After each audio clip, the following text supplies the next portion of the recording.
Jollibee is the premier fast food restaurant of the Philippines.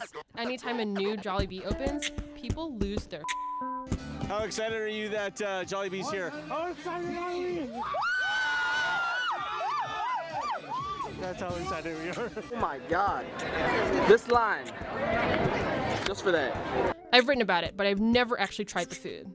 So I enlisted the help of my buddy Dale Talday, chef, but also a huge fan of Jollibee. When I first came to New York City, my mom's was mad worried. She's like, there's a lot of Filipinos in Queens. So go to Woodside. I'm like, okay, Mom. Because it's super diverse borough, but just so happens there's a lot of Filipino people in this neighborhood. Yeah, there's tons of Filipinos here. So tons of Filipinos, tons of Filipino food.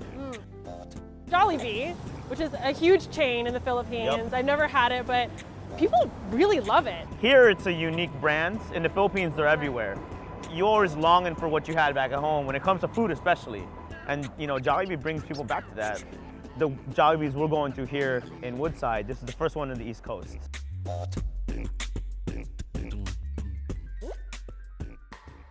Him and I look similar in build. My head's only this big in my head though. It's just my ego. What's your basic order? What do you usually get? I'm usually like a three-piece chicken and rice and gravy guy. There are hot dogs and cheddar cheese in the spaghetti. Sweet tomato is like the theme. It is our jam here. Tomatoes are more sweet than savory in the Philippines. We're gonna order like everything.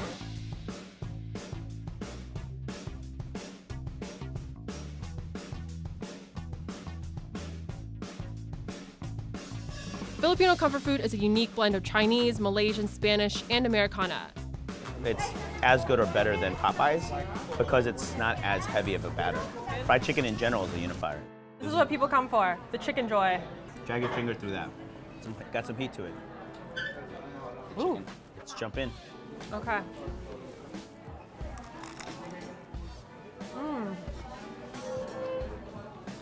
That's legit fried chicken. Yeah, that's good. Fresher fried chicken, always. So much of eating fried chicken for me is just the familiarity, and I can see if I grew up on Jollibee and then I didn't have it and it showed up in my town, I'd like freak out because it's that specific kind of texture and flavor that you can't get. This is one of the things that my mom got me up on is fried chicken and rice. The rice is perfect. I always grew up knowing that was a dope combination. And people were like, what are you eating, rice with fried chicken? I'm like, yo. So this is the special. Yeah, so it's basically a chicken noodle soup. So it's very Filipino. Very Filipino? Very, very Filipino. These are mung bean threads. So instead of flour noodles, they're mung beans, gluten-free.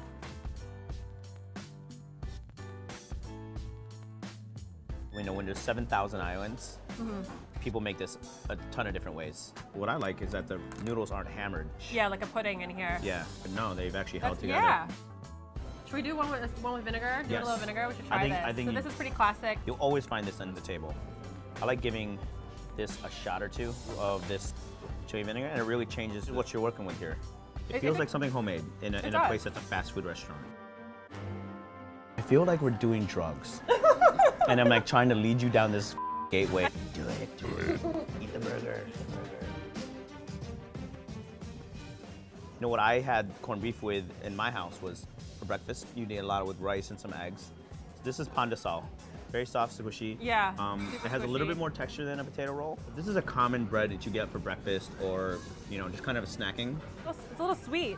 It's a little almost sweet. like a Hawaiian roll. Yep.